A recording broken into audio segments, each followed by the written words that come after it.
the same. Don't you realize we must be aware we're breathing the same air, traveling on the earth, the journey we can share. Oh, what an easy dream to when it's all said and done, we have just one love to turn the wrong to right. Since ancient times, the holy scriptures of mankind have reported about celestial visitors which came to earth from the depths of the universe to teach their knowledge to their chosen ones, their prophets, and their messengers. According to the Holy Bible, Abraham entertained 3 angels. When they later visited the city of Sodom, they were believed to be normal earthmen. When the Israelites left Egypt, an angel appeared as a pillar of fire and guided them to the mountain of Horeb. The prophet Elias ascended to heaven in a fiery chariot. Ezekiel described the apparition of a great cloud with raging fire engulfing itself. In its midst, like the color of amber, also from within it came 4 living creatures. They had the likeness of a man. St. Paul reminded the Hebrews that some have unwittingly entertained angels. There is one instance which is echoed in the Bible, which is the story of Enoch being taken up to heaven to be with the gods. In the Bible, the statement is very brief about it. There's much more about it in the so-called books of Enoch, of which we have 2 versions that describe the voyage, actually 2 voyages. One time he came back to earth, another time he was taken to be with the divine beings. And this is really a version of a Sumerian tale, in this particular case of a person called Enme-Duran-Ki, which is a title given to him after the abduction or visitation, which means the master of the bond between heaven and earth. And it specifically says that, among other things, he was taught the secrets of mathematics, the secrets of the calendar, and the secrets of the movements of the planets. It is said about Imhotep, the inventor of the hieroglyphs and architect of the first pyramid of Egypt, that he was a student of the Watchers who came down to earth in their celestial boats. Further references to these cosmic messengers are offered in the Vedas, the sacred scriptures of ancient India, which belong to the oldest written records in the history of mankind. According to the Vedic literature, there are many different types of human-like beings living within the universe, and they're all descended from an original common ancestor. According to the Vedic writings, there has been communication between human beings and other types of human-like beings throughout the universe for thousands and thousands of years. This used to be, in fact, more common than it is now. According to the Vedic literature, we're now in a period called the Kali Yuga, in which communication between humans and higher forms of life is somewhat curtailed. So actually the idea is that this communication was much more extensive in the distant past. Why did these contacts take place? Well, there's the ultimate question of purpose boils down to the question of what is the ultimate purpose of life? Why did this universe come into being in the first place?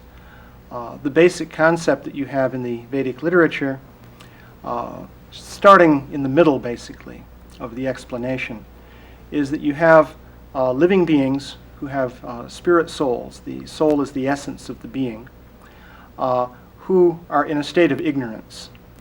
These living beings are situated in bodies made of the material elements. And because of these material bodies, they don't understand the true nature of the self. So there's an evolutionary process whereby, through experience in the material world, in different material bodies, one can gradually elevate one's consciousness. So life on Earth also is a school, so to speak, in which living beings take bodies of human form on the Earth to undergo certain experiences which in due course will elevate their consciousness. So the purpose of communication from higher beings in the universe is to aid in this process, to give people instructions which will ultimately enable them to attain to a higher platform of consciousness. So the idea is that on the Earth, people are basically living in a state of ignorance, but from time to time, beings from the higher systems within the universe will come down to the Earth and transmit spiritual knowledge to the people here on the Earth. So in this way, you have different religions developing. Of course, that's a very complex process, because once knowledge is transmitted to this Earth, then people begin to do things with that knowledge. And so you can have the development of different religious creeds and so on and so forth. In 1952, Lord Desmond Leslie, a celebrated fighter pilot of World War II, nephew of Sir Winston Churchill and scion of the oldest Irish nobility, wrote the first book about these obvious parallels between modern-day UFO sightings and descriptions in those ancient Indo-Vedic writings. I was in a friend's library, and we were waiting. There was nothing to do, so I just suddenly saw this book. Or rather, it seemed to jump out of the shelf at me. Atlantis and Lemuria, written in 1890 by Scott Elliott, published by the Theosophists, with maps of Atlantis and descriptions, all taken from the astral, the Akashic record. And it was very exciting. The thing that interested me most was the description of their flying machines, which it said were circular and glowed in the dark and could move very quickly on this free energy. And they were called Vimanas. And that got me going. I said, now wait a minute, these sound so like these flying saucers we just heard about. Remember Captain, wasn't it Mantell, Rupert Mantell, the chap who first saw them and described them like flying saucers. So I decided I'd do a bit of research. And I went to the British Museum library, especially the Oriental section, where I got out the whole of the Mahabharata. Lovely English literal translation by Pratap Chandra Roy. No florid, just straight literal. And each chapter luckily had a summary. You know, there are about 20 volumes, and I waded through and picked out everything about these Vimanas. I just couldn't believe it, that the ancients had had them, and that they'd been in contact with space people. And it said by means of these wonderful craft, the star people can visit Earth, and we can visit the stars. And then it described them in Tibet as like pearls in the sky. You couldn't have had. Well, then I read on, and there was things about wars in ancient India, and some of the weaponry they used, with able to make three-dimensional images of a false army. Hologram, surely. A thing called the Brahma weapon, which had the power of the universe, and a light of 1,000 suns, which Teller then quoted. You remember about the atom bomb. And it said that the survivors rushed and bathed and threw off their arms, but a few days later their hair fell out, their skin turned red, and they died of a horrible sickness.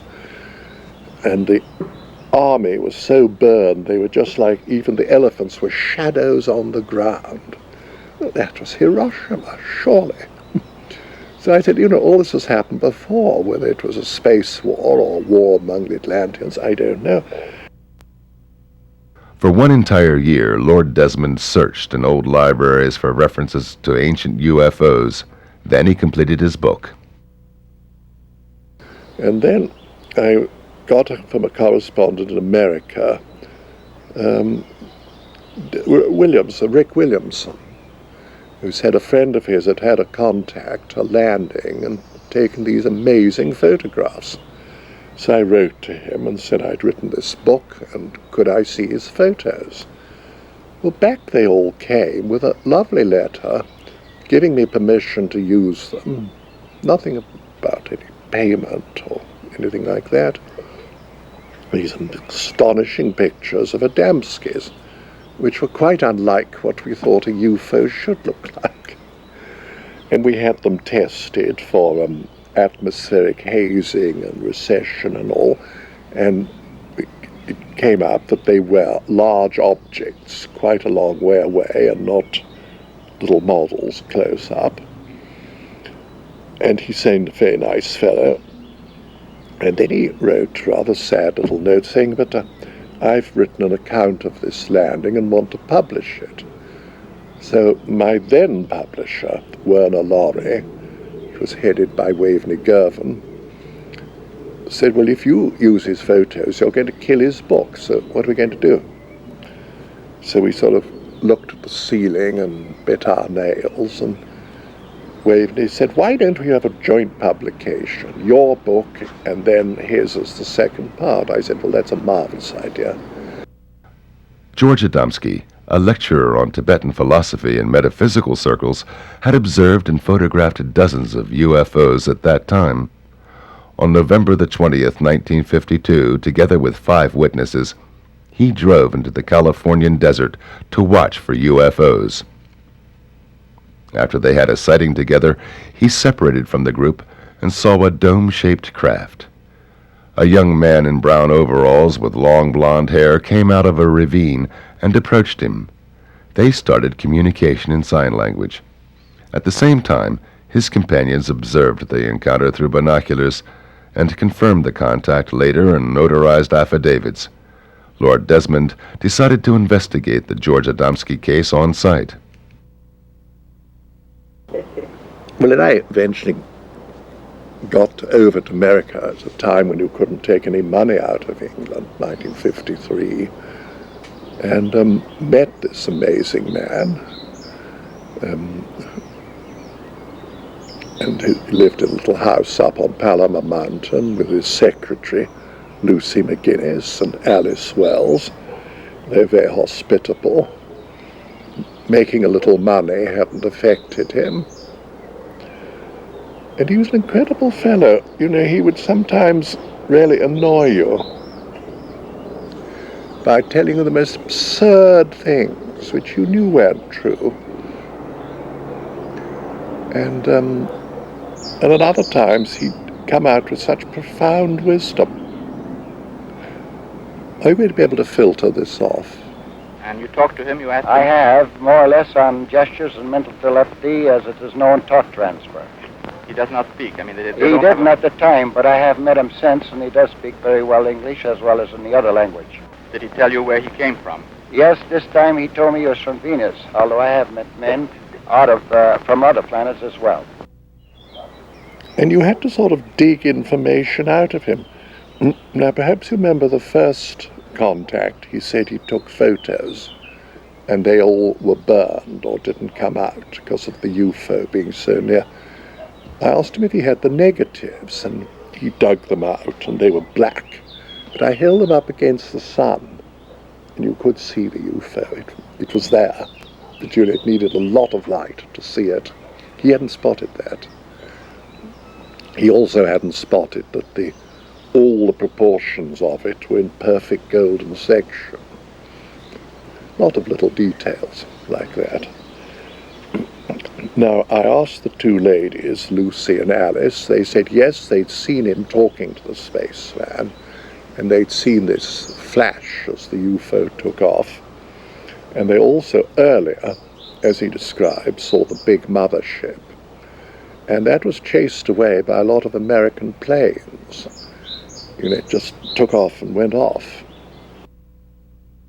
4 years later, the U.S. Air Force project, Blue Book, officially confirmed that indeed one of their pilots chased a UFO on November the 20th, 1952 over Desert Center, California, precisely where Adamski met the spaceman. Then the other thing that worried me was the footprint of the Venusian in the sand, because it was all sort of gravel, that desert. So he directed me so I could find the place. And I read the book, and it said the visitor kept rubbing his foot into the ground. And I did that, and under the gravel was beautiful sand, and I left a perfect imprint of my own feet. So that was true. Later, Adamski claimed he was contacted by extraterrestrials who are living among us unrecognized. They invited him to fly with them into space. Aboard a huge cigar-shaped mothership, he had the opportunity to take a look into outer space and onto the moon. He wrote a second book about these experiences, Inside the Spaceships. Then he described to me a thing, mind you, this was 1953-54, how he saw these fireflies in space out of the UFO window, which then, 1969, the first moon trip, Glenn sees these fireflies in space, exactly like Adamski. He told me there were 3 asteroid belts. Well, I believe they found a second one somewhere beyond Neptune. And he said there's another beyond Pluto. We wait and see. And he told me how when he was on the big mothership, they had this amazing, amazing movie. I've never seen anything like it. All the images, there was no screen, and everything happened all around you. Well, that was a hologram. But no one had seen a hologram. They hadn't been invented. I believe if you read this published material, you will find the descriptions of the firefly effect that was years before John Glenn reported it in 1961. The description that there are more than 9 planets in the solar system, actually 12, and we have acknowledged 11 so far. His description of the darkness of space, quite different from what you would expect to see here from the surface of the planet, also reported by the astronauts. There are numerous accounts of what he has described from space, this atmospheric collection on the moon and activity on the surface of the moon as far as fog, clouds, water. All these things were reported by George Adamski already in the 50s, way before we had a space program. And I believe that stands for itself. People can always criticize, but I've yet to see any substantial, tangible evidence that anybody's ever come up with. Indeed, official NASA photographs show clouds and water on the moon, although these are impossible according to science. These photos were presented by the Danish NATO exchange officer, Major Hans C. Petersen, in a lecture in Washington, D.C. in 1995. Whether I like it or not, I have to say that science is not telling the truth. I have in my possession pictures from the moon which, one, show smoke or vapor or something else racing from a crater. Now, to have smoke racing from a crater, you need an atmosphere, otherwise smoke cannot race. So, moon has an atmosphere. Some advanced scientists today agree and say that the moon have an atmosphere 65% or 64% of Earth's atmosphere. Well, then it can also hold water. In one of my pictures from the moon, which I have got from NASA, you see water on the moon in an artificial water reservoir. On the next picture, which is taken by Michael Collins on his second trip around the moon, where he photographed exactly the same area, probably because he also reservoir, the water reservoir was gone, meaning that it was camouflaged, so that we could not prove that there was any water on the moon. On another picture from the moon, we see 2 tunnels very clearly, not just a hole in the cliffs, but a nicely square, artificial made hole into. And right in front of this tunnel, in the side, left side of the tunnel, there's a huge thick pole or obelisk or what you would call it, which is clearly artificial. And many other things. We see objects moving and leaving tracks behind. NASA call them stones rolling down the moon's surface, but if you look closer, investigate the picture closer, you can actually see on shadow and light that it is rolling up the moon's surface, and so on and so forth. So we know definitely that science is not telling the truth about our moon. So that the world today is actually living on one big lie about their own lives. Because the governments don't tell the truth they know about the visiting space people. We have got a wrong story about our planets, about our moon. So our science is built on wrong teachings, and so on and so forth. But where do the space people come from? From Mars and Venus, Adamski claimed. Impossible according to science, but still, Introductory Space Sciences, a textbook of the United States Air Force Academy, claims it is possible that UFOs originate from, quote, the planets in our own solar system. It furthermore confirms that one of 4 observed groups of extraterrestrials, quote, appear to be essentially the same as Earthmen, and that contacts, quote, may have already taken place secretly. Do they have bases on our neighboring planets? We don't know. Lord Desmond Leslie has another explanation. Now, I told him at the time, I said, but surely your Venusians were etheric people and materialized because here Venus is probably very hot. And he said, they were no goddamn spooks. I said, no, nor was resurrected Christ. You know, he was fully materialized, but I'm not talking. No, he wouldn't listen to that. He didn't want to confuse the issue. I think that was it. He just didn't want to confuse. Because I'm also certain that some of his trips were taken astrally, which, as St. Paul says, is so real you can't tell the difference. St. Paul says, whether I was in the body or out of the body, I know not. I think the most important thing I learned from George Adamski is that we on Earth are not all that unique in the universe. The universe is populated with persons like ourselves, people at various stages of development. There are billions and billions of planets, around billions and billions of suns, billions and billions of galaxies. We don't know any end to the universe. But George Adamski told me that it is reasonable to believe that there are people like ourselves on other planets. Now, if we think the conditions are inimical to human life on other planets, as for instance Venus, what do we know about higher dimensionality? So George revealed to me that there are vibrations above the vibrations that we are familiar with, the vibrations which permit tangibility, the matter of touch. I would compare it, and he compared it, as to the vibrations in light. We have a spectrum, for instance, ultraviolet on one side, infrared on the other, where the vibrations which we are familiar with in the center. There's also a spectrum of tangibility in the atom itself, and this is true all over the universe. And while we're familiar only with the vibrations which make the tangibility we're familiar with possible on Earth, he was aware that there are other invisible tangibilities and that contact may be made.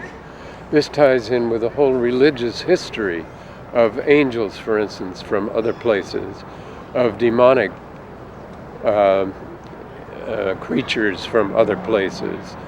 The universe is so much more complex than we had any idea of. He revealed to me this type of a universe.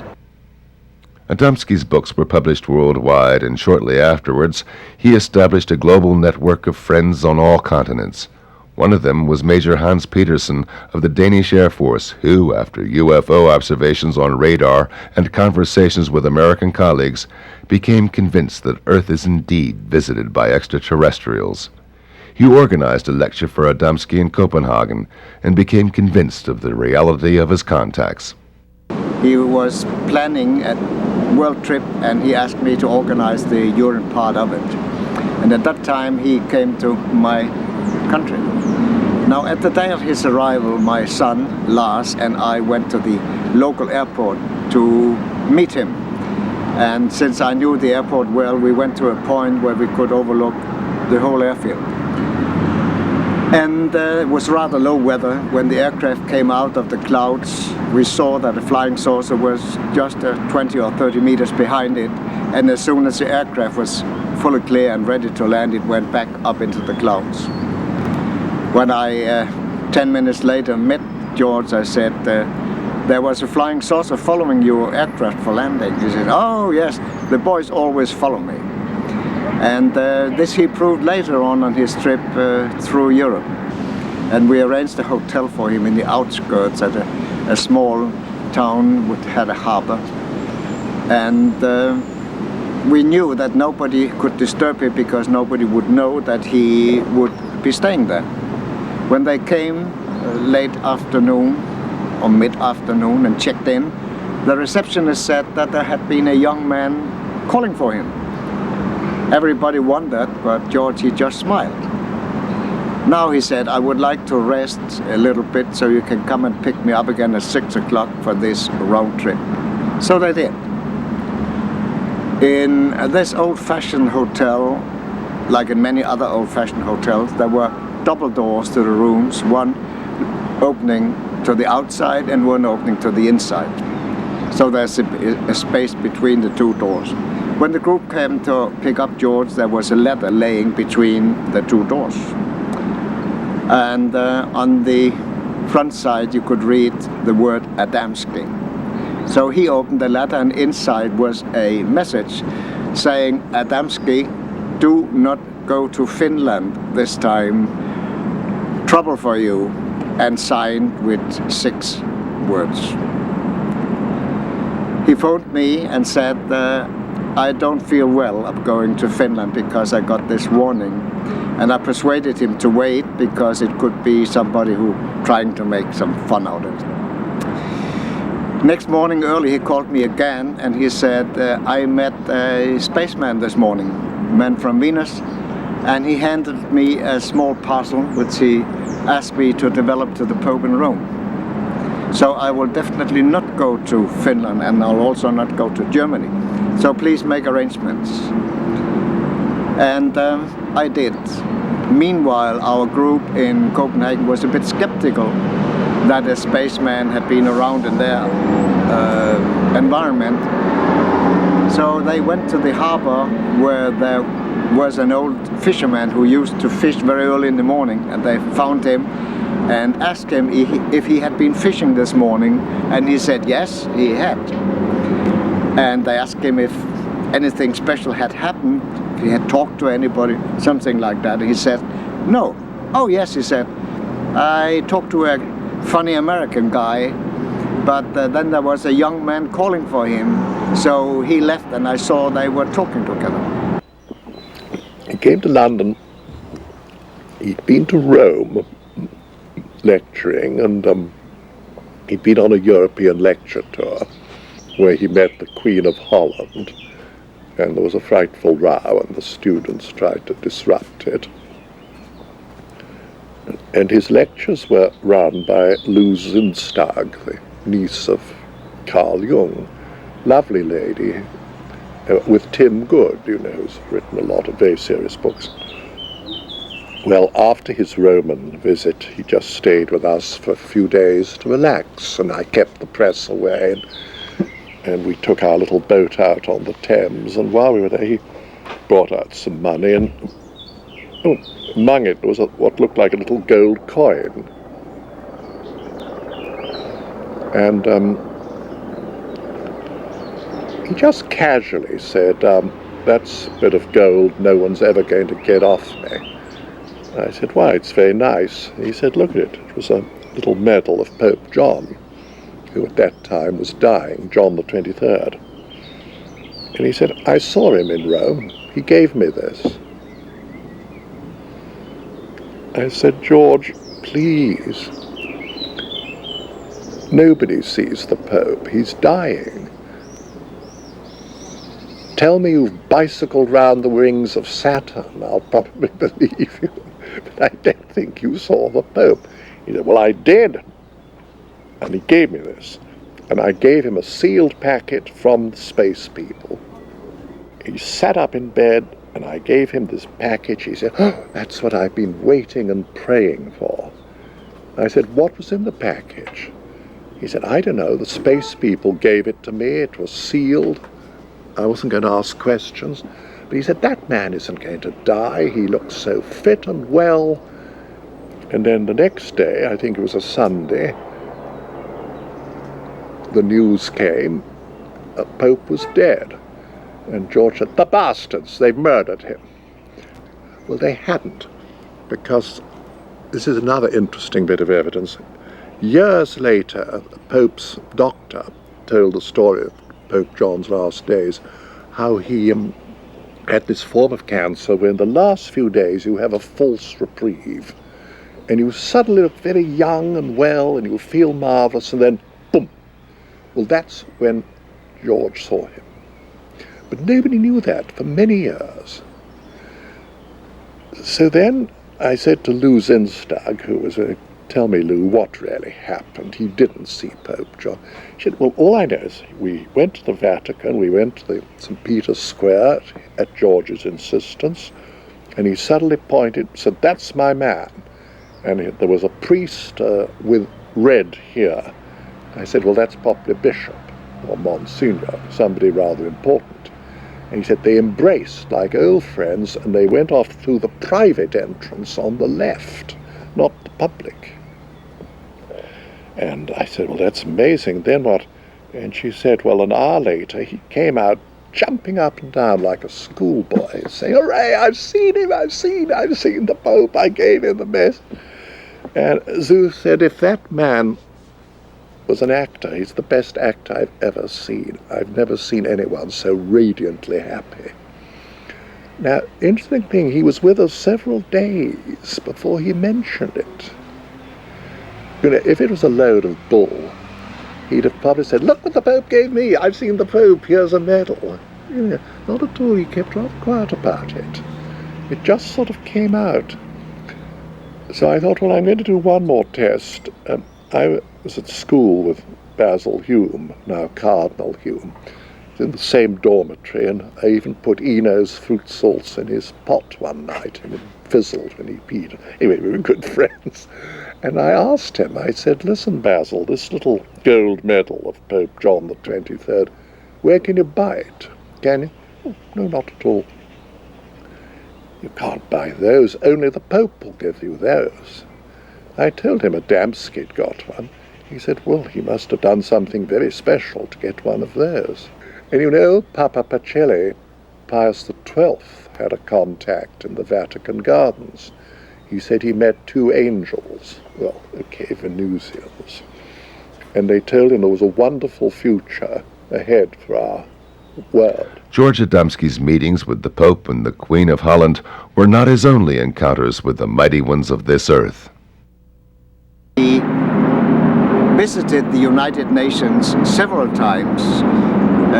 Once I know for sure he was invited by U Thant, the General Secretary at that time, and he spent a full day in the United Nations, and as he said afterwards, I stayed there for one full day and I talked to a lot of people. George Adamski told me that he was able to enter any department of the government in Washington, and he showed me his ordnance pass, which enabled him to do this. I was very familiar with this type of a pass because I had worked for the United States Ordnance Department between the graduate work at the University of Rochester in the physics department and my work at Eastman Kodak Company. George was very good at keeping a secret. It was part of his integrity to be able to do so. He did this on both sides. If he had been told by the government not to speak about a thing, he did not. If he had been told by a spaceman not to speak about a thing, he did not. It was not easy. He said it this way, "My heart is a graveyard of secrets." At another time, this will be to go too far to tell details about it, but he left Earth for some days for another planet. I was informed beforehand that he would leave the planet, and he called me right away after he came back and told me that he had to go to Washington on his arrival because he had a message to the president. But he said, "I cannot tell you what this message is, but if you follow the political situation on Earth, you will, for yourself, be able to see what the message contains. In 1 year, you will see the result." And 1 year later, we had the Cuban crisis. And if you put your hand on your heart and tell the truth, you will probably know and acknowledge that if President Kennedy had not solved the Cuban crisis just the way he did, we would have had the Third World War. For in the final analysis, our most basic common link is that we all inhabit this small planet. We all breathe the same air. We all cherish our children's futures, and we are all mortal. This is just a few details out of, you could say, hundreds of things which you could tell, which all together fits into the picture that this man was something special, that he was telling the truth, and that those who were in power all over the world knew that he was telling the truth. Why are they still not telling the public about the existence of UFOs and extraterrestrials? Why is the government, why are they all so paranoid about these? Because it's free energy. End of the oil monopoly, aviation as we know it, the automotive industry. For something much better, but, you know, they won't get their greedy little hands on it. So they'll get any lengths. When the oil runs out, they'll probably pretend they've discovered it and release it.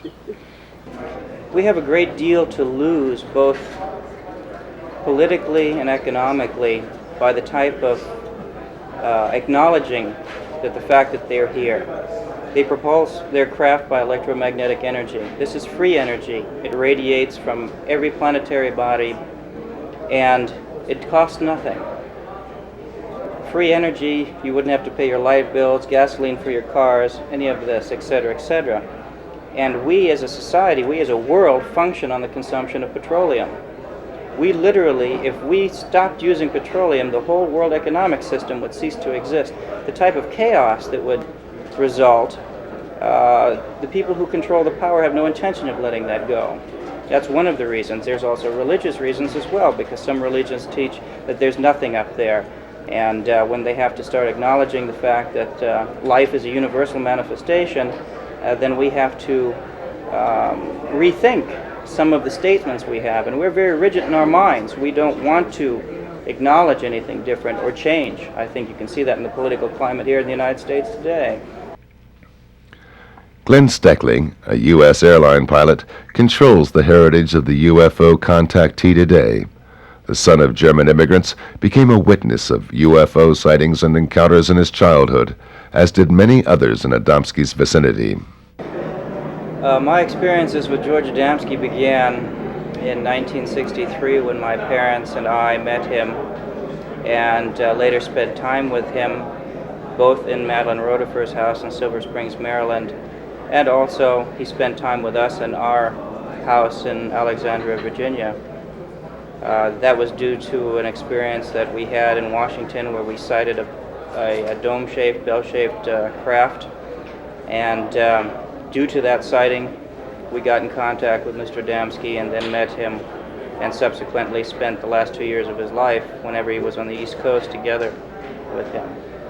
I spent a number of times with G.A. George Adamski in Madeline's house when my parents and Mrs. Rotifer would go out and arrange lecture tours and engagements in the Washington area. And so I have very vivid memories of Mr. Adamski and the sightings that we've had out at Silver Springs. Many others besides the Rotifer film, which was taken a month before his death, and the type of people he was associated with, yes. When we moved to Denver, Colorado, we contacted Mr. Adamski after having read the book Inside the Spaceship and asked him, we were about to move to Washington, D.C., and if he would come and lecture in the area because Fred would very much like to have him there. He immediately wrote us back and he said, funny, there's a lady in Washington, D.C. who asked me the same thing, so please get in contact with her. And so this is how we became friends with Mrs. Madeline Rotifer, and with her we experienced with Mr. Adamski many of privileged, many different experiences, such as seeing the Scout Cups, such as seeing, I can't even tell you how many Scout Cup or Space Cup we had seen over the years, because I don't think anybody would believe that. And then he went out to see that there was a Scout Cup very close to his window, because the very same thing happened to my husband and me some several years ago, shortly before he passed away. And we were sitting in the living room in the evening, and a feeling of great love came over us. Not a personal love, not an emotional love, a universal love. And with it came, the whole living room was lit up. And so we decided to go and take a look. And as we went outside, there was this beautiful Scout Cup hanging a few feet over the floor. You could see inside the porthole. It was the most fantastic sight. And this feeling stood with us, I would say, for many weeks. The most spectacular incident took place on February 26, 1965, when a lady from this circle, U.S. government employee Madeline Rotifer, participated in a contact and was present when Adamski filmed an alien spaceship with her own camera at close range. We met him in March of 1964. I arranged a lecture at the Civic Center, about 10 miles away at Rockville. And we became friends. I knew him only 1 year and 1 month, the last year of his life. And he visited from California here about 5 times in that last year of his life, just intermittent. He didn't stay at this house all that time. But on February 26th, approximately 8 o'clock in the morning, a space friend, contact of Mr. Adamski, came to this house. I was still asleep, but when I got up, Mr. Adamski told me that he had been told that we should get cameras ready for filming later in the day. And of course, I had never seen one so close before, or I didn't expect that they were going to come hovering that close in my yard. I would have rented a Polaroid or prepared with more cameras, but Mr. Adamski actually helped me put film in the little 8mm Bell & Howell movie camera. And he had film in his Kodak camera too. And we waited. Now, they did not tell him what time they were coming, but this was earlier in the morning, but this was middle of the afternoon, about 3:30, when we noticed them at a distance. And we were at the dining room window looking out, and they came in closer. And by the way, 3 more spacemen came and knocked at the door just before the incident. And Mr. Adamski went, and they told him they said, get your cameras ready, they're coming. Now that is how close he was associated with those people from other planets. And it's difficult to believe, but they looked just like American. One of them had brown hair, and one had dark hair, and one had slightly gray hair.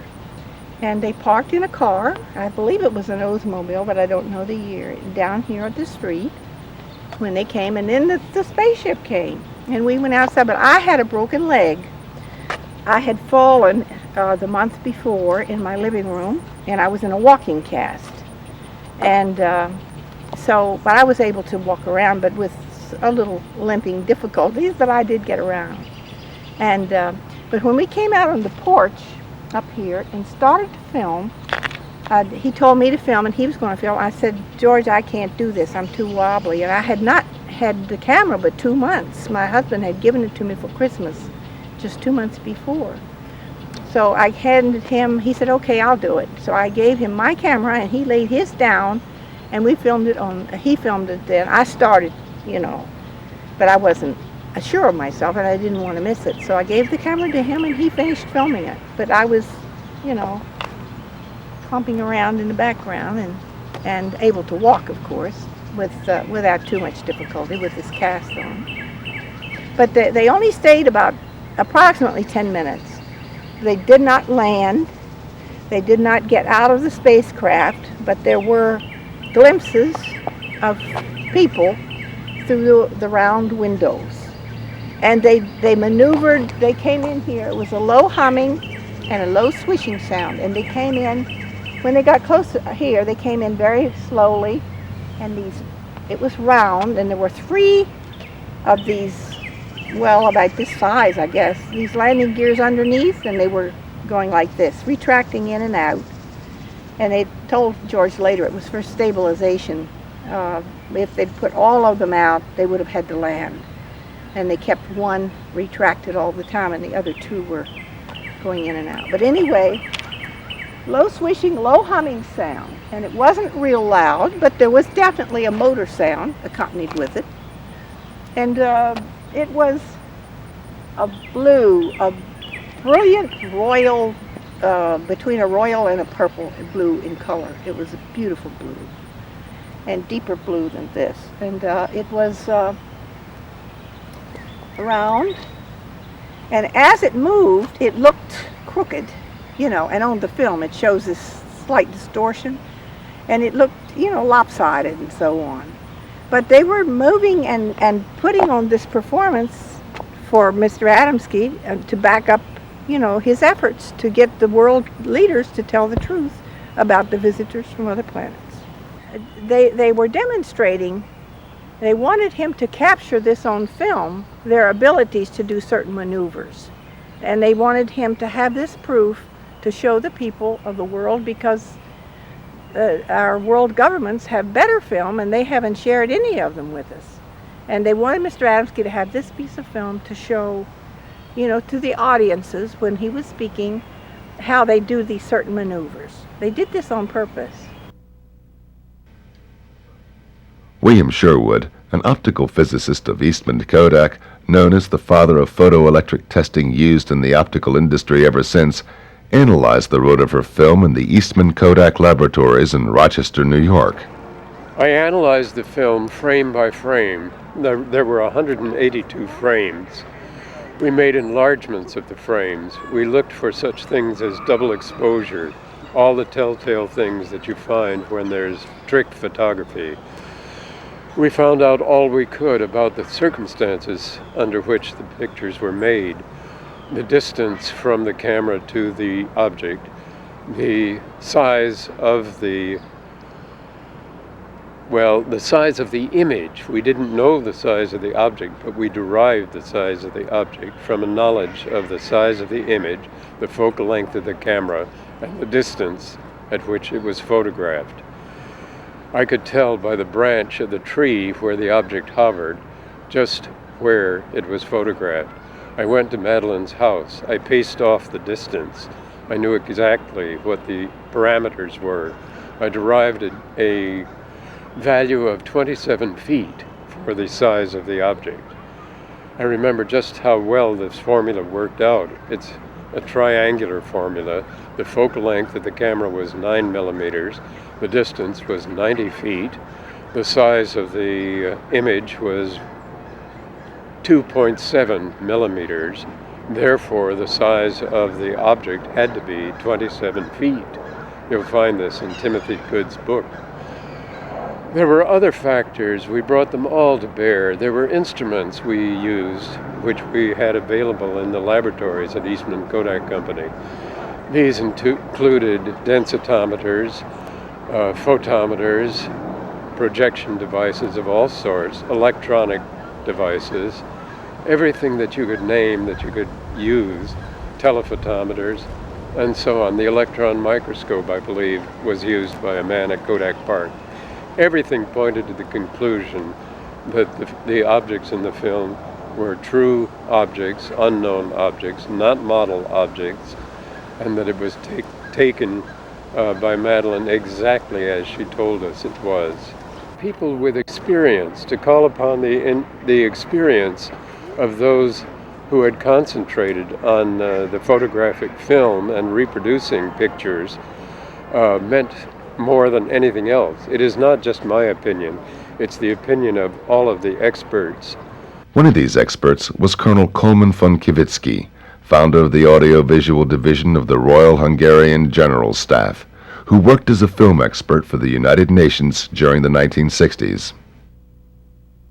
Madeline Rodefer short 8mm sequence filmed on a flying object in front of her house above the trees are genuine.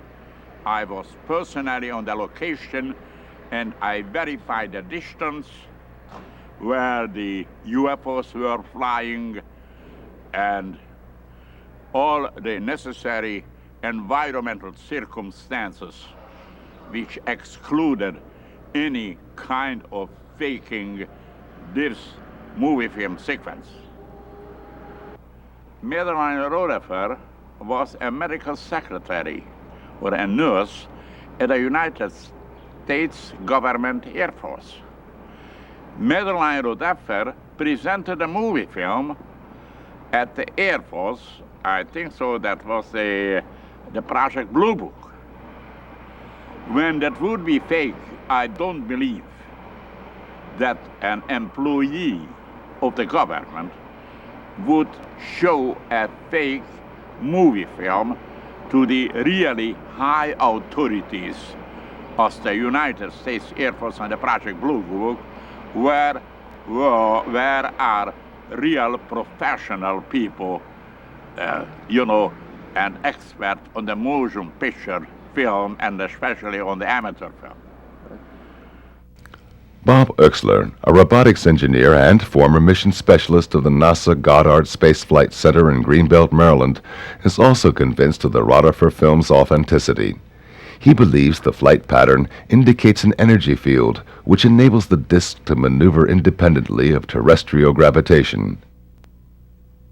The individual images as they came up clearly showed something that you could not see with the naked eye in looking at the film or even looking at the individual prints under close scrutiny, and that there was a haze, if you will, a very tight haze, almost like a fuzzy outline around the craft itself on the image.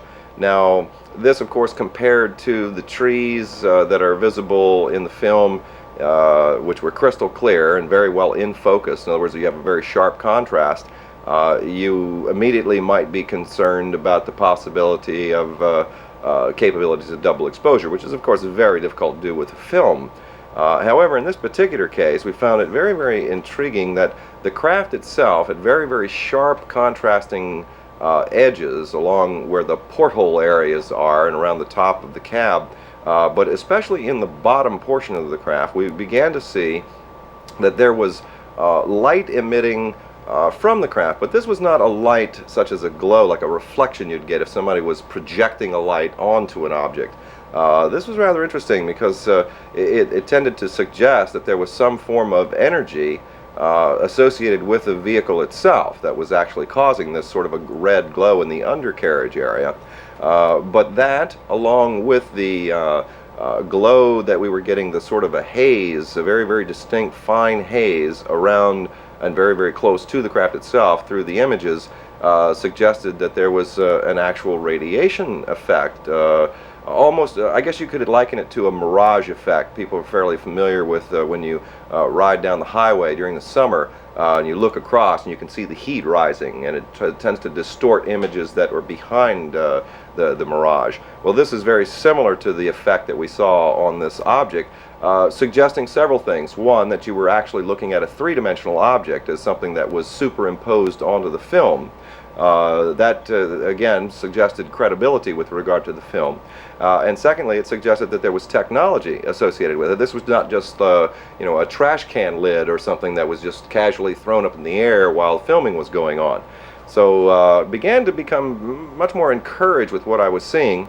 And the more I began to look into the individual segments, the film itself, the motion, we began to see things that you might liken to a distortion. In other words, the craft itself physically changed shape. Now, not the whole craft, but it seemed that portions of the craft changed shape. Now, this was a product either of what you might call an optical illusion as a result of the technology associated with the craft, the method that it used to maintain its levitated state to violate gravity, or it was a mechanical apparatus associated with the craft itself. We noticed that the ball structure in the bottom of the craft, in concert with the receding of these individual structures, that the one portion of the craft had an indentation that would go in every time this one ball would go up, and then it would come back out into a round disc or circular area. So I think that these features all collectively, more than anything else, and even more than the testimony of Madeline Rotifer herself and the historical testimony of George Adamski prior to his death regarding this particular event, all tend to suggest that we are probably dealing with an authentic case. And I think it's time that perhaps some researchers of historical value would probably want to go back and take a much closer look at the George Adamski case in its entirety. There were many attempts to discredit him, all of which I feel have successfully failed. First of all, they try to debunk his pictures and cannot do so successfully. They've claimed they were water coolers, and that was proven wrong. They tried to say they were models, that was proven wrong. They've been orthographically projected, biometrically, radiation tests. Now they start to go through computer testing. Adamski's photographs have gone through more tests in the last 50 years than any other photograph out there, and have stood the test of time. And I wonder if the rest of the pictures could sustain such the same test as his have. But why do you think...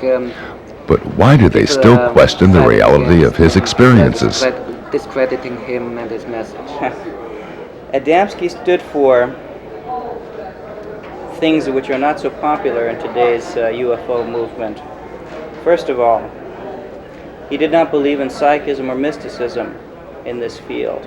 He felt that that belief is a different field. It has nothing to do with UFOs, because these people come from worlds where they believe in the meaning and essence of life. They don't believe that something else, whether it's the stars, whether it's a future, or anybody else is responsible for their actions. They are responsible for their actions.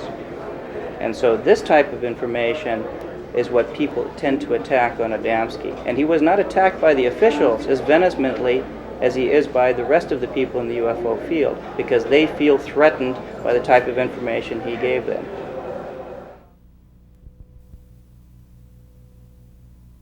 In September 1967, Steckling himself had a spectacular UFO sighting. In 1967, my father, mother, and I were on lecture tour in Germany, and we were traveling from Mannheim on the train, and we witnessed, along with the passengers on board this train, a armada of what we would call spacecraft or UFOs appearing and disappearing above the train, I'd say around 10,000 feet. And my father, with his 8mm camera, filmed the sequence of these craft. And as the film rolls, you can see the crafts appear and disappear in formation, and you can see the motion of the trees moving by as the train is in motion, so the craft are behind the trees, not in front of it. And it's quite an interesting piece of film. It was reported in the newspaper the next day, the German newspaper for that particular area. On our way back from Schifferstadt to Frankfurt, we were able to film a whole armada of spacecraft flying over, I would say, very clear to the and very near to the Frankfurt airport. This film and all of Mr. Adamski's film we took as we returned to Washington, D.C., and my husband wrote letters to NASA, to the Pentagon, and offered them the chance to look upon the films that were available. We got invited to all of the organizations, to the Pentagon, we got invited to NASA, and during the conversation that we held with NASA, we had 22 scientists present. And none of these scientists ridiculed what we had. In fact, they were not even interested in the scout craft because they told us the size of it, how they fly, and with what they fly. These are some of the films George Adamski took by himself. He shot this one in Mexico. A cigar-shaped craft hovers over the street. Adamski took this film through the portal of a spaceship. It shows a white disk in Earth orbit. In another film from Mexico, a luminous telemeter disk moves in front of a bush. Behind the bushes, we recognize the dome of a landed scout ship. That he was telling the truth was very easy for me because I got confirmation through sightings I had on my own. George had a lot of sightings, and he told us how small reconnaissance objects, not bigger than a tennis ball, looked. He told us that there were some even larger. He told us there was reconnaissance object with a crew, normally 3 normal-looking people and 2 robots. He told us there was big motherships who carried the flying saucers into the atmosphere before they released them. He told us about objects, underwater objects which could fly in space or dive. And he told us that they could dive into the water without any sign of disturbances on the water. Even if the water was completely still, it was diving just like on a trick film in a movie with behind a mirror or something like that. And over the years, I had many sightings where I saw these small reconnaissance objects. I saw the object with a crew. I saw a mothership, and I saw 2 landings and so on. And nothing of what I experienced was outside what George Adamski had told us. So to me, there was no problem. I had the proof that he was telling the truth. Adamski-type spaceships were observed and photographed all over the world. They have appeared over Japan and Mexico, South America and England, and in many other countries. In August of 1991, one witness was able to film a landed, dome-shaped craft near Carp in Ontario, Canada. The small reconnaissance probes were photographed in Denmark and the U.S. from close range.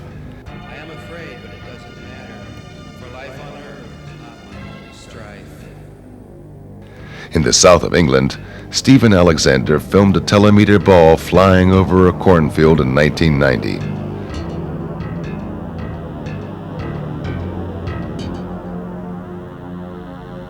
This spectacular footage was shot in June 1973 during one of the first flights of the Concorde. The luminous small object surrounds the supersonic plane and hovers for seconds in front of its engines. Cigar-shaped motherships were seen in similar frequency. This film was taken over Rhode Island in 1967.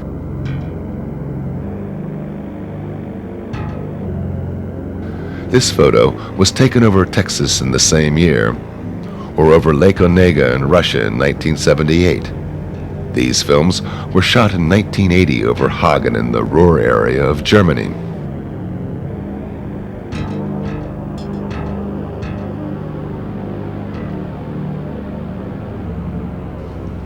This official film with the Russian Space Agency was taken in June of 1992 by cosmonauts of the Mir space station.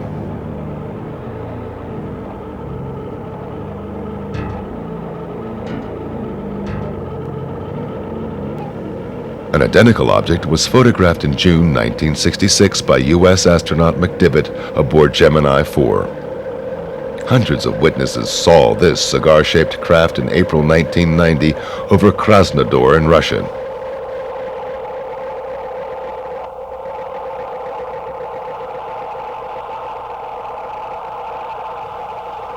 This film was taken in July 1995 in Mexico near the Popocatépetl volcano. And this cigar-shaped craft was filmed by Tim Edwards of Salinas, Colorado in September 1995. Experts who analyzed the footage came to the conclusion that the object is more than half a mile long. The mothership is surrounded by small, luminous craft. Another case from the year 1954 was even investigated by the British royal family. About 2 years after Adamski, a UFO like his landed up in the Lake District, Cumberland, Lancashire, so up there on the side of Lake Coniston. And two small boys, Stephen Derbyshire and his cousin, took a little photograph, 2 photos of it. And in the second photo it was moving and it was distorted, just the way a golf club appears to be curved. They used to think it was bent. It wasn't. It's the movement of the film. And we compared them on orthographic projection to Adamski's, and they matched perfectly. So Prince Philip actually wanted to see them, and they were sent. I arranged it through the Queen's Secretary, Sir Boy Browning, who was a very nice man, and husband of Daphne du Maurier, who wrote Rebecca, and a great war hero. and they were taken, but the deal was no press, no inkling. And the press begged me. They even said, look, just nod and we'll give you £1,000. Well, I mean, today I suppose some arsehole would have sold the whole story, but in those days a deal was a deal. So they met him and they told their story. Finally, Lord Desmond encountered a spaceman by himself when Adamski visited England.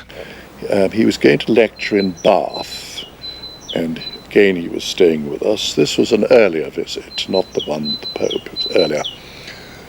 So I took him to Paddington Station, and the sequence of events is quite interesting. It was a very grey, dull, dark day, okay? A porter took his bags. I said, get this gentleman a first-class seat. Yes, sir. So we went. So the porter chose the seat, not us. We went into this first-class carriage, with one other man sitting in it, with this marvelous silver gold hair, beautiful blue suit, and dark Polaroids. Why wear dark Polaroids, on such a dark day? Apparently they don't like our light. And he radiated, I don't know what. He just had such an aura that I was almost knocked over. And he then took off his glasses and smiled at us as much as say, hello, I brought you here. I hadn't been very well, unfortunately, and I was so sort of dismayed by this that I went out in the corridor and said, George, come here. What do you think about that chap? He said, I don't know. I said, well, I think he could be. I mean, there's something very odd about him. This orange skin, dark glasses.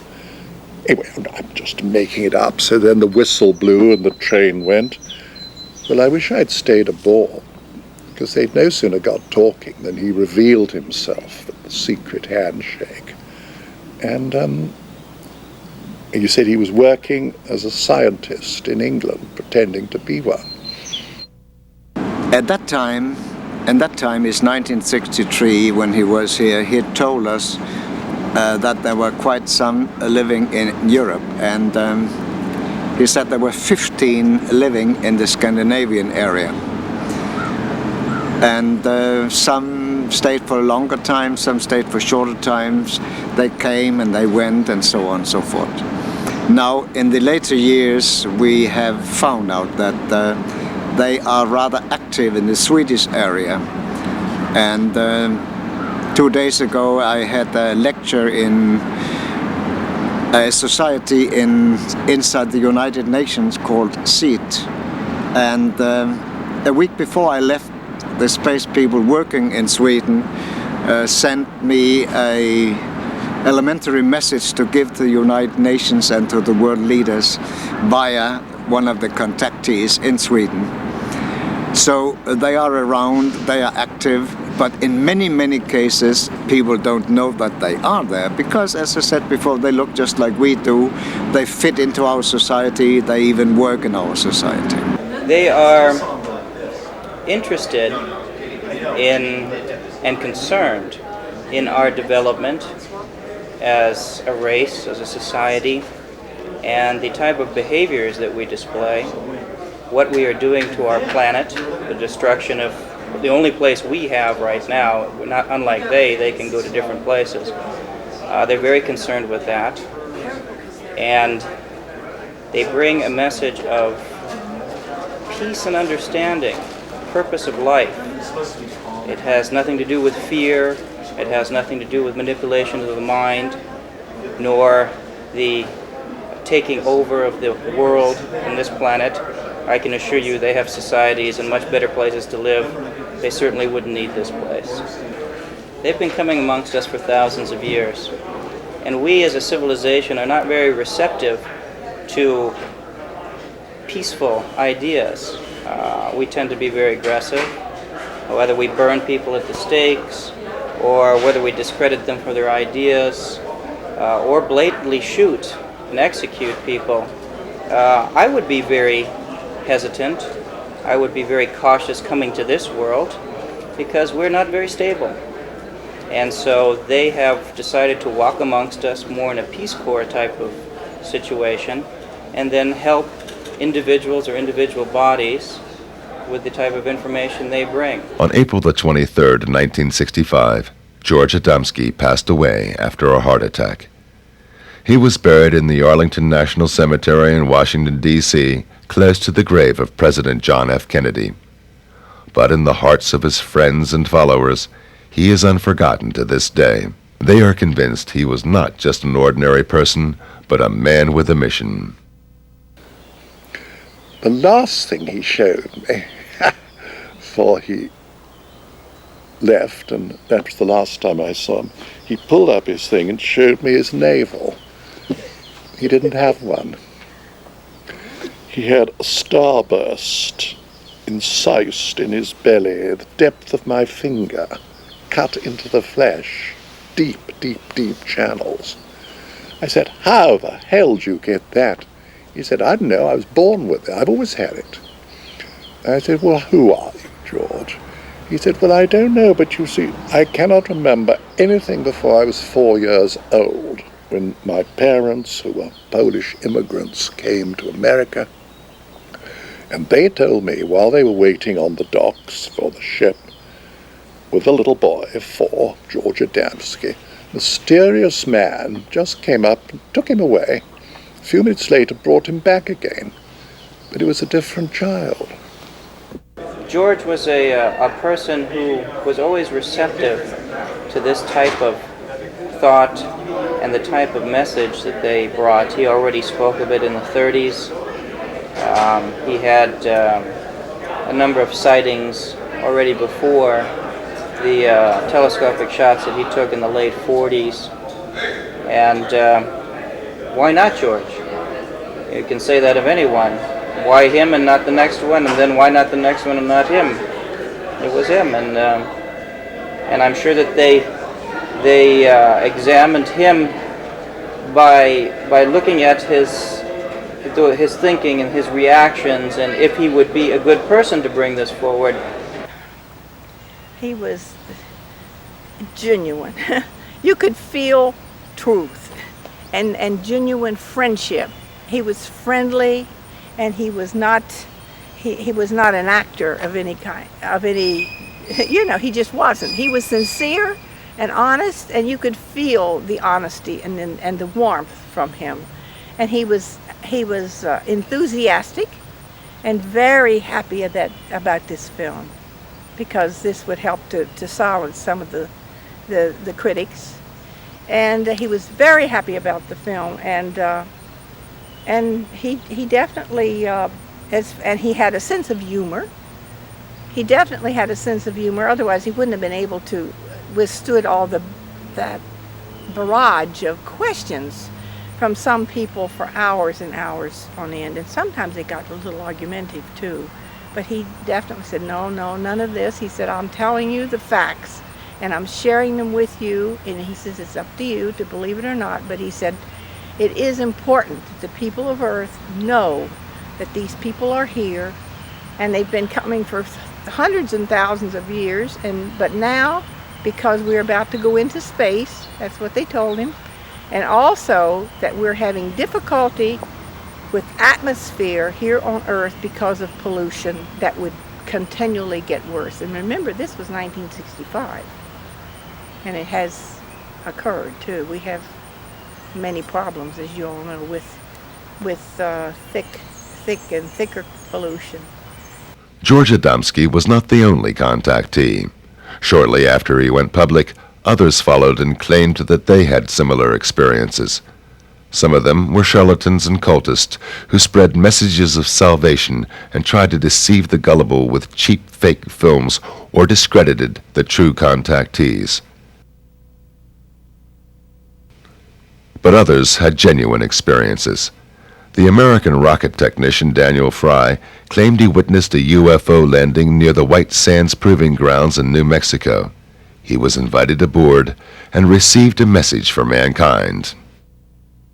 The most significant experience that I had is probably the finding out of the major purpose for this invasion, so to speak, was to keep this planet alive, that we're approaching an area of controversy which could result in the displacement of all humanity, because we had learned how to do that without learning how to get along with each other. Later, Fry shot some films of unknown flying objects. Contactees and UFO enthusiasts met regularly at the giant rock in the Californian desert, at the site where contactee George von Tassel claimed to have met space people, and where he later built, allegedly under their instruction, the Integraton, a generator to reactivate human cells and to charge them with cosmic energy, as claimed by von Tassel.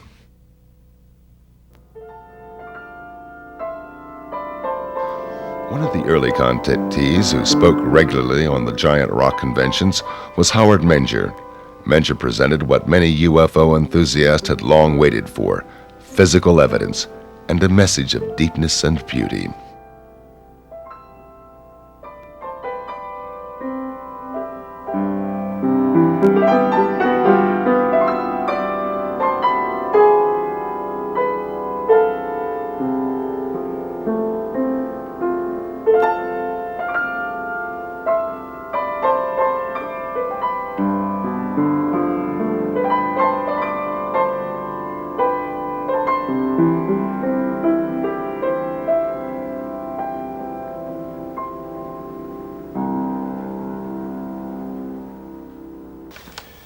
I was inspired by a trip to New York State in the Catskills. I was on my way up there under some kind of control. It seemed almost like the wheel was moving by itself. I know it sounds strange, but it's true. And I reached an old cabin in the woods, and inside there were what I considered to be aliens. They were not from this world, as far as I could see. They're very angelic people, and they had all kinds of instruments in the cabin, all types of electronic, like what we'd call pianos and organs. And on the wall, they had a 1-inch thick 2x2 television screen, and they could move it anywhere they wanted to. I think we're getting that nowadays. We're getting into that now, 35, 40 years later. But I went in there and they showed me the instruments, the musical instruments, and I expressed the wish that I wished I could play the piano. And they said, well, maybe we can help you.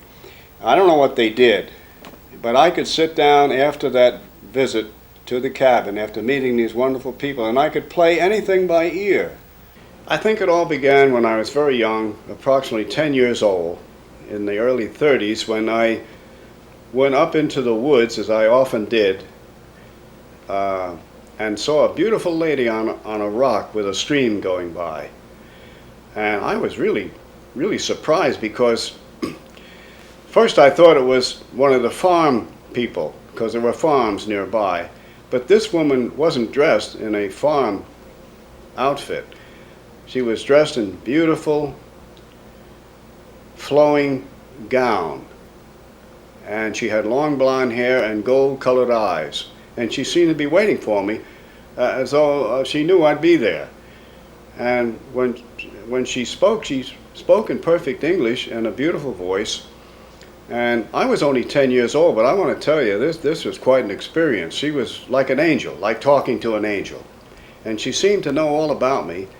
And she mentioned some things that would happen in the near future. She departed almost like a vision, just disappeared. And I went back home. I didn't talk about it for weeks. Not even to my brother, who often went up in the woods with me. We saw discs in the sky, my brother and I, during that period, that same period. And as time went on, some of the things that she had predicted were coming true. They continued from the girl on the rock right on up to the very significant ones in 1956, when the craft came in, these huge 40 to 50 foot craft, and they carried these beautiful angelic aliens. And of course, at first I wasn't ready for any of this. No cameras, no recording equipment, no witnesses. But after that, I prepared myself with cameras, witnesses. I had witnesses. I was taking a movie on one incident in 1956 in Highbridge, New Jersey, where a craft was coming in. It's in my new book, the Highbridge incident. The pictures are in there. And the craft is coming in, and I'm taking a colored movie, 8mm movie of this. I have several witnesses from the local area, and also a federal agent from the Bureau in Newark, New Jersey was standing right next to me. I was filming a craft coming in. The door opens when it landed, and two men got out. One went to the left, one went to the right, and then a beautiful lady got out. But she had a type of spacesuit on. And she walked toward me, and when she got about 25 or 30 feet from me, she didn't say a word. And she touched something shiny on her belt. And that shiny thing got bigger and bigger and bigger, and finally enveloped her whole body to where I could see her body as a light form. And then it disappeared. And I was really surprised. I yelled back at the craft. I said, "Where did she go? Where is she?" And they yelled back in perfect Oxford English, "She's here with us in the ship." So evidently their technology has taken them into some type of teleportation, which we haven't approached that yet. Our scientists have not approached that yet, that I know of. And so evidently they have mastered time, motion, and energy in some way. Shortly after that, the two men went in the craft, the door closed, and it silently rose and left the area. I only have parts of it and slides I made from the original. The Federal Bureau of Investigation, the bureau out of Newark, New Jersey, took the original film.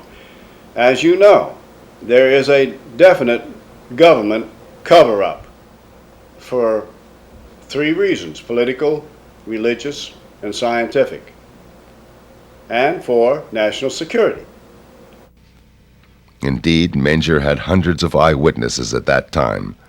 Psychiatrist Dr. Berthold Schwartz spoke with about 40 of them and became convinced that Menger's contacts were real experiences. Well, living in northern New Jersey, where I practiced medicine for many years, I used to hear years ago on the radio Howard Menger on the Long John Neville show. And I was quite interested, to put it mildly. How could someone make these statements and make all these claims and these other things going on? Then, of course, reading about it in the papers, and my patients would ask questions, people across the board, straight Americans. So one thing led to another, and then by fortuitous luck or whatever, coincidence, I met different people that were closely associated with Howard, leading citizens, not just average Joes, good, solid Americans. And they had quite a story to tell me. So the ball of yarn started to unroll, and I became more and more involved in who this man is, where he's coming from, how do you explain these things. One man himself was quite a well-known inventor. He knew Howard's family. Another one was a leading reporter for the highest circulation paper in northern New Jersey, who happened to be a classmate of my roommate at Dartmouth College years ago. So I had a contact there. The fellow opened up. He did a whole series of stories, and he said, "I don't know this thing, but Howard is truthful. He's telling it as it is. The story never changes. It's the same way."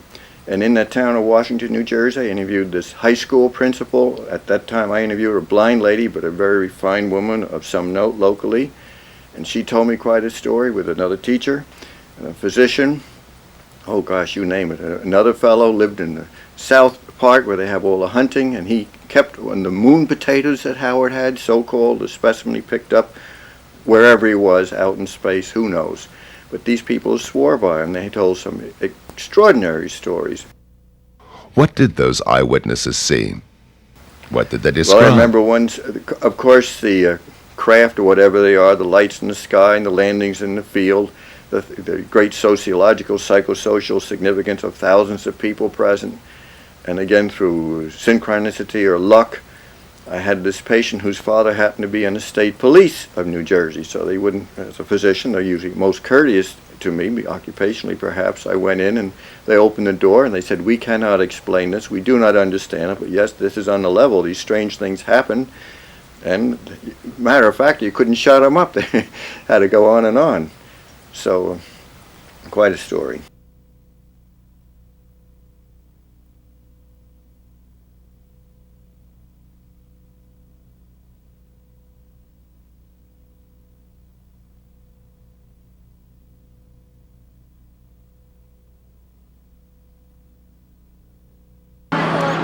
There were people that said they saw lights in the sky and things that darted very fast that didn't look like a helicopter or a plane because it moved too swiftly. And I remember we all came down to look at the field where the flying saucer had landed, where he said it had landed. And it was round, like burnt mark on the ground where the grass had all been singed.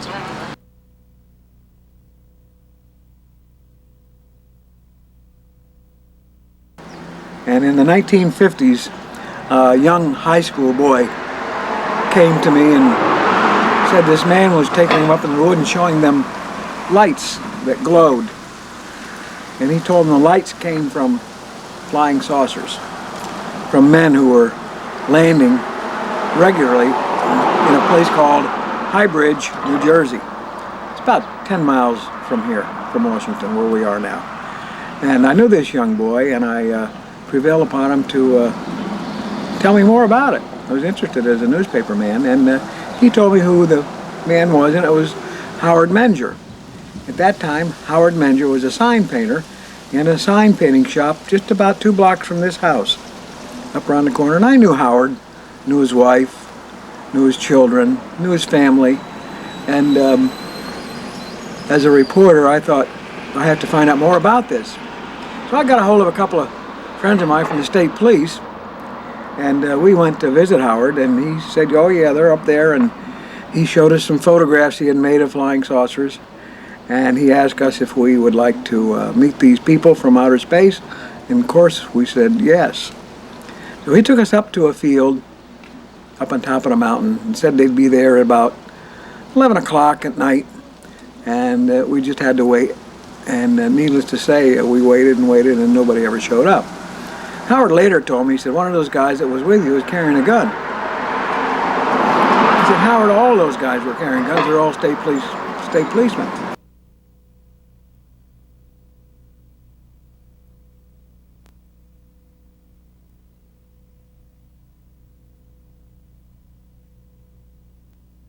Well, one evening, he advised me that there would be a sighting, he believed, so I took a girl I was dating at the time, whose name was Dorothy, and a friend who worked for my father. His name was Richard Barry, and he was repairing televisions for my father. He was a student, I think, of Princeton at the time.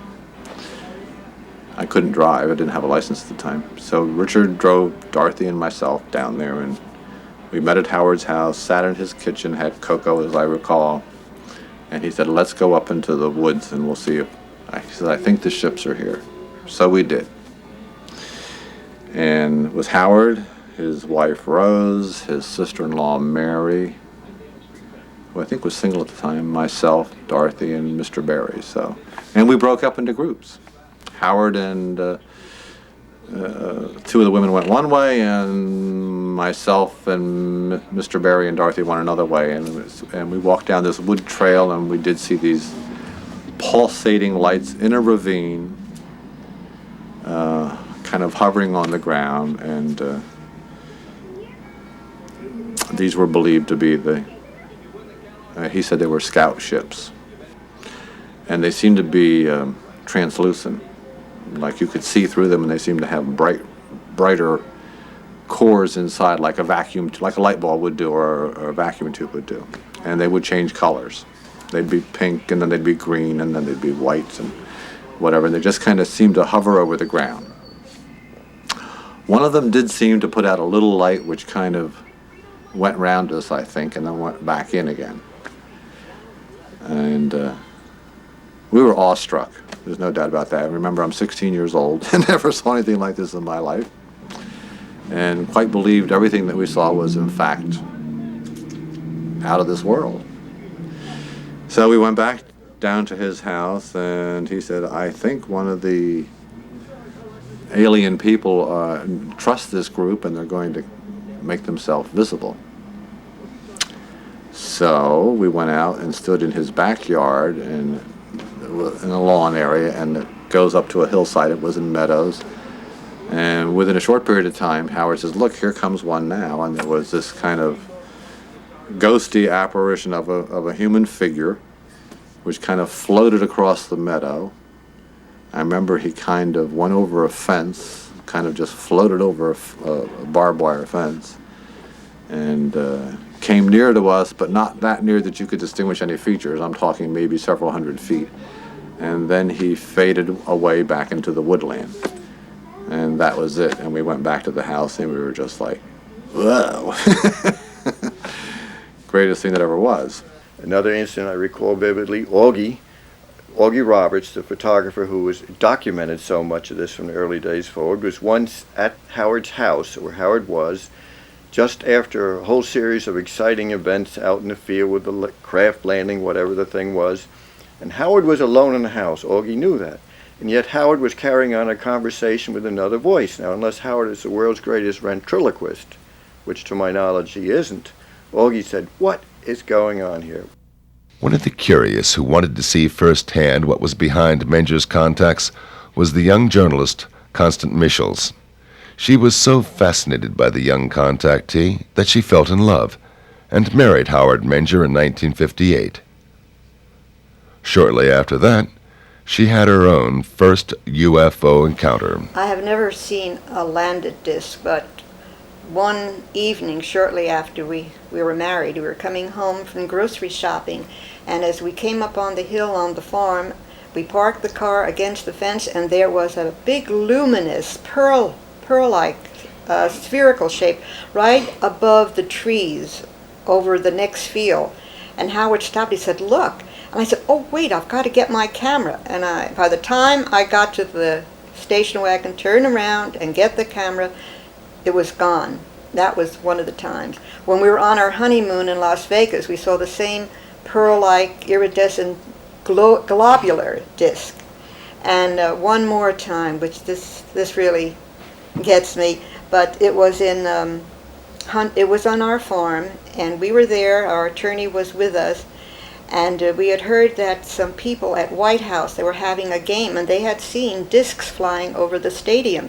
So we went out in the field and looked upward, and sure enough, there was a fleet of discs flying overhead. And our attorney turned to me and said, "Connie, this is for you." And one of the discs dipped, just like that. And that was that day, or that week, I became cognizant of the fact that I was pregnant. I was with child, our first child. Howard Menger is a truthful person who's had some extraordinary experiences, and as I think he says himself, he cannot explain them, he doesn't understand them. My impression of Howard Menger was that he was a man who most people would like.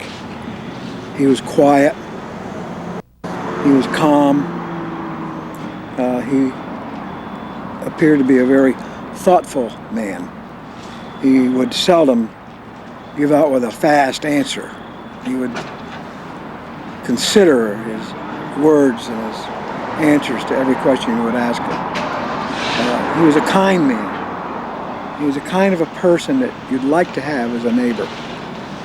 He minded his own business. He was on the quiet side, and that's why I think he commands so much respect, because people don't expect to have a guy talking about flying saucers who looks and talks like Howard Menger. He's a father figure. As a psychiatrist, I certainly would say that Howard appears in every way to myself to be a healthy, good citizen, a sound mind and body, as most of these people are. We've done formal studies on this long ago. It was just logical to assume that there are non-terrestrials throughout our cosmos. And if they are coming now, as they have come in the past, why could not this young man, who had a good business, who had a family life, who was well known in his community, was well respected, why should he go through all this trouble to get ridiculed and harassed and lose a lot of his business? And for what purpose? It certainly wasn't for money. We lost heavily trying to get this message across. He eventually lost his first home, and when we were married, we lost our farm home, and we had to just pull up stakes and start all over again, no home at all, and work very hard. So for all those skeptics out there and debunkers, we get very angry, especially I do, when they say, well, you're doing it for money, or you're trying to sell your book. We have mortgaged our home to publish that book because we didn't want it altered, and we didn't want the photographs to turn up missing again. So we did it ourselves. So this is not a labor of money, it's a labor of love that we have done for 35 to 40 years. So I was convinced at that time that he was doing it for the same reason. He was losing pitifully economically. but something was really pushing him on. And I'm very glad that later on the government came and backed him up to do some of the things he had to do. Unfortunately, it didn't last very long. Menger's most fascinating adventure with the space people was his trip to the moon in August 1956. Well, I remember getting in a craft in the same location. We called it Location 1 in Hybridge, New Jersey. They invited me in the craft. And they didn't tell me right away where we were going, but I found myself in outer space with a Polaroid camera, and there were about 8 or 9 people in there with me, aliens, and a man, a friend of mine from Hybridge, New Jersey, who I still don't mention his name because he doesn't want to mention, but he was in the craft with me. Went to school with him. We were up, we could see through the portholes the Earth getting smaller and smaller and smaller. It looked like a blue tennis ball with white clouds over it. Finally, we could see the moon approaching and getting larger and larger through the portholes, and I took pictures of the moon on the other side of the moon, where there's a line between the light and the dark, and there was like a small city there.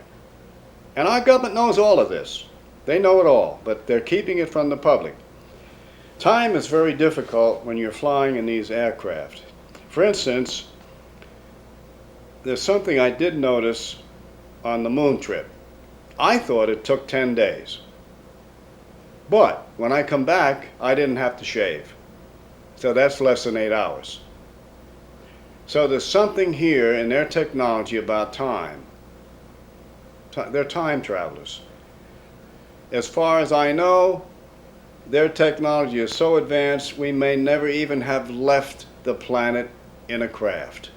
We might have gotten in a craft, and through their technology contacted the moon section and put it on a screen, and I thought, who knows? They're so far ahead of us that I really don't know. Anytime that he came back from what he called a contact, he seemed to be very elated, very happy and elated, and just bursting with happiness or goodwill. It seemed to affect him that way. The early phase of his contacts with the extraterrestrial visitors inspired Menger to develop theories about electromagnetism and gravitation, and to experiment with exotic UFO propulsions on this base.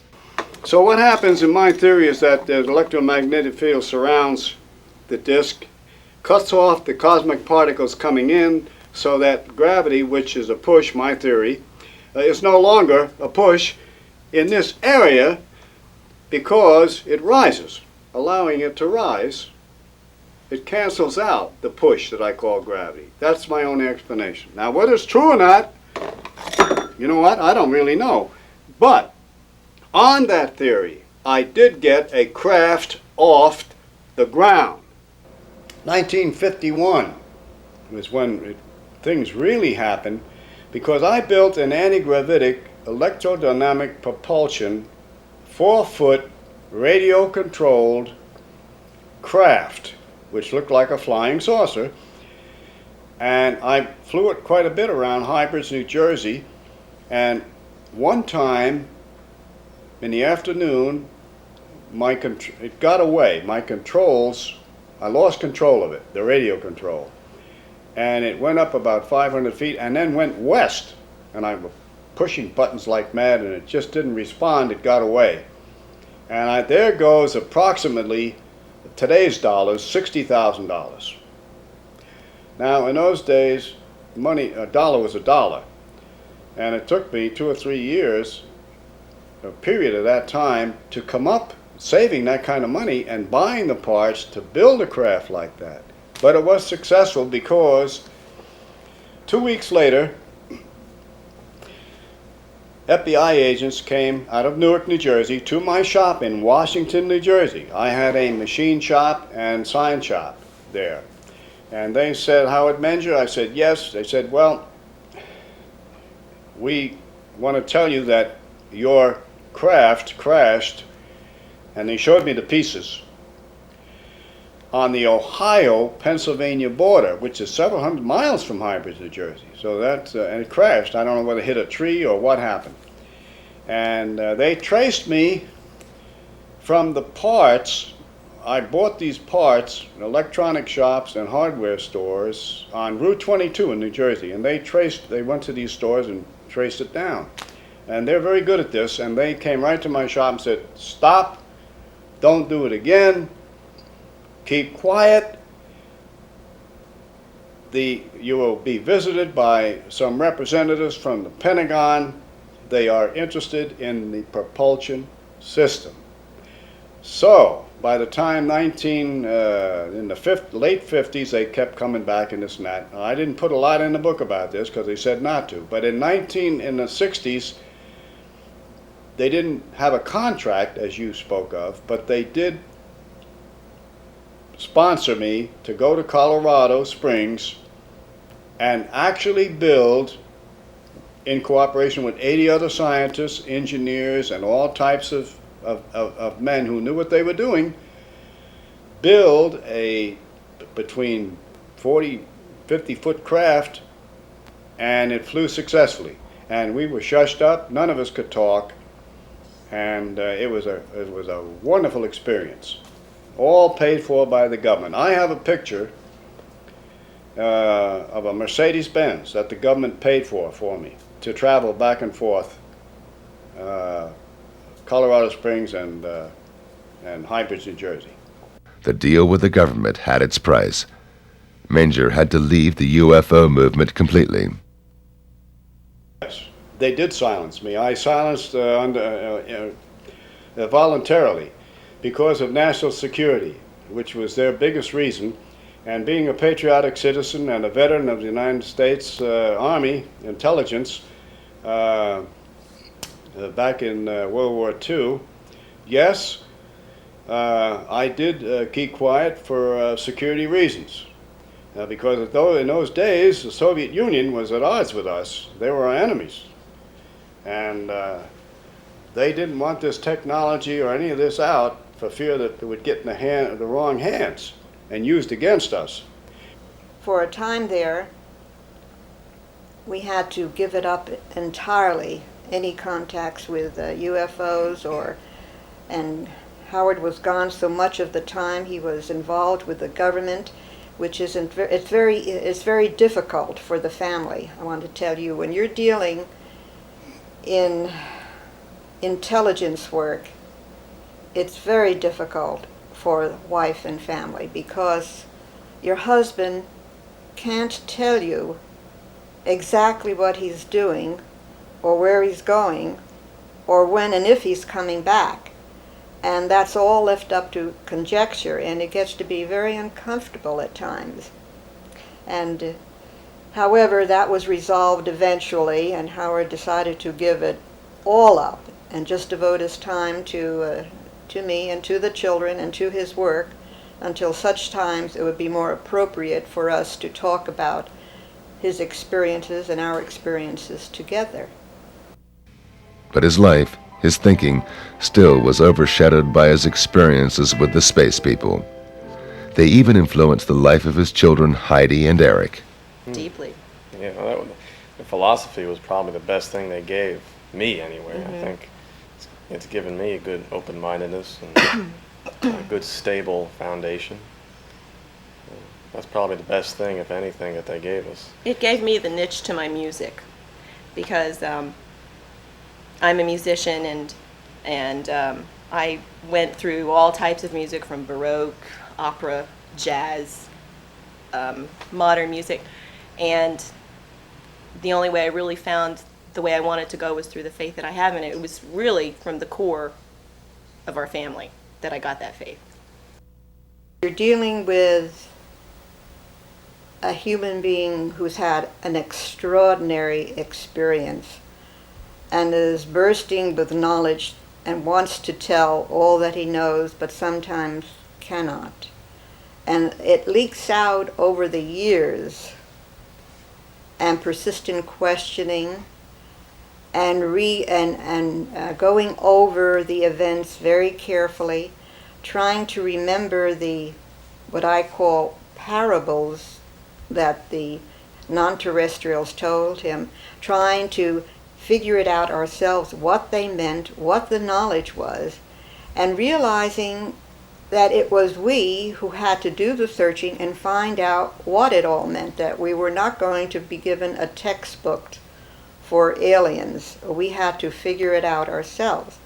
And when we finally did, we found out that we had it in us all the time because we've been seeded by our non-terrestrial ancestors.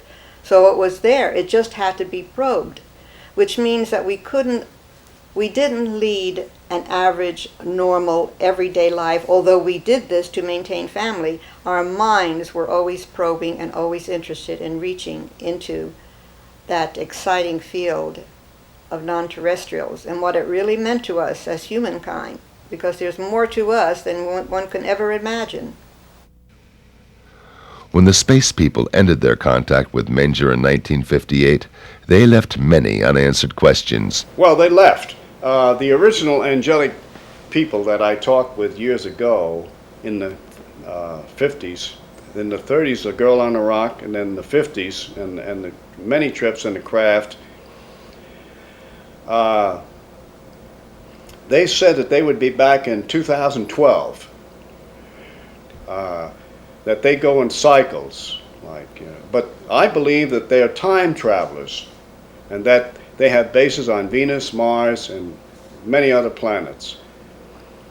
I asked them once, well, where did you come from? And they said, we have just come from the planet you call Venus. Well, that doesn't mean they're Venusians.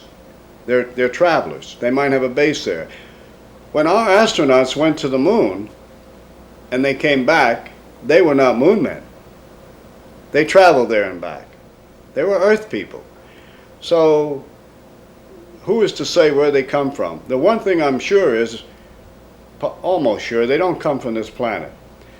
And they're way ahead of us in political, scientific, and religious understanding.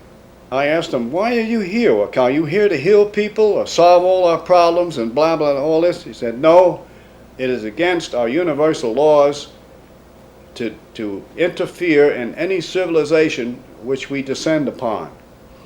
Your record, your history shows that your advanced civilizations have advanced on lower civilizations and have destroyed them. They've been here thousands of years ago when there was oceans where there is now land, and where there was then land, there are now oceans. And when they come back, the civilizations have gone down, disappeared, like Atlantis and some of the others. They come back to check on us. They are our ancestors. They helped us to rise up from Homo sapiens to where we are now, to a thinking human being who can make tools and who invent technological things to help humans live a better life. They said that they have laid down laws thousands of years ago that most of them are in our scriptures today. Various Bibles all over the world, holy books all over the world have come, they said, from extraterrestrial contacts, because they were considered gods in those days and looked up to and worshipped.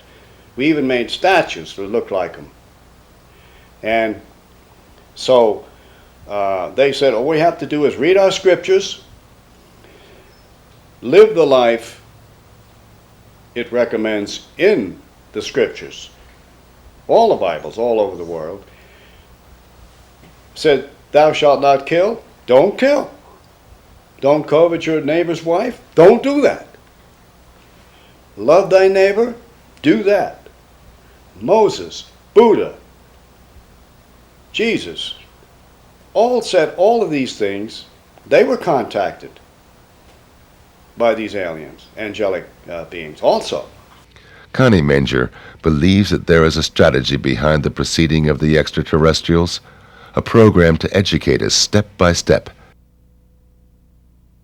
The alien receptiveness program is to gradually make us aware of our birthright, but it has to be a very slow process, and the memory of who we are and what we are is locked in our mythology, it's locked in our ancient scriptures, it's locked in ancient books, it's all over the world. If you will collate the information, you will see the pattern emerge.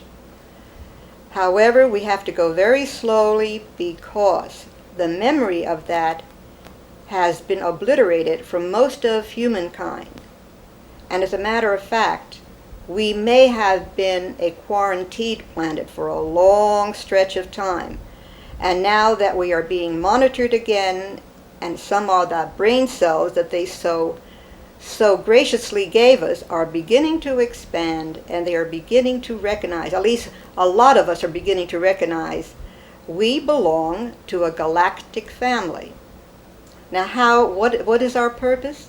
Our purpose is to inform as many people as possible and give some scientific background to that, to show them that there is a possibility that we are not alone and that we come from a very different heritage other than anthropoid. As a matter of fact, we're children of the stars, but we've come through an evolutionary process because that's nature's way of producing better forms for better life expressions. They leak information out either by direct isolated contact cases and or holographic means to get the message out slowly so that the mind has a chance to adjust. There is a mental adjustment that needs to be done, and that needs to be done first on a slow scale, and then as it accelerates it will become worldwide. And that's where the consciousness upliftment comes in, that if once they know that there is others out there, and they're very much like us, and that's why they're sending those entities that look most like us and are probably very close to us biologically, as I said before, because they're our family. And there is another reason. It must be done slow, on a slow process, because a higher culture will always destroy the lower structure. We have infrastructure in our industries, in our governments, in our religions that would fight so fiercely against this thought or against others coming in, because after all, the vested interests have control of this planet and control of the countries and control of the wealth. They don't want to have to deal with this on a hostile level. It has to be done slowly, and it has to be changing the mental set first. It's one reason they're here is for a spiritual reason, to develop us more on a spiritual level. Technology is advancing quicker and going further ahead than our spirituality, and that's very dangerous. Personally, I feel that we have to have a greater reverence for life, all life, greater respect for our planet, greater expression of intelligence between each other, and greater care and responsibility for everything that we do. We have to take responsibility and take charge for what is happening today, because that is the only way we can change it. And once we do these things, we become, I wouldn't like to use the word worthy, we become more receptive to contacts with other people.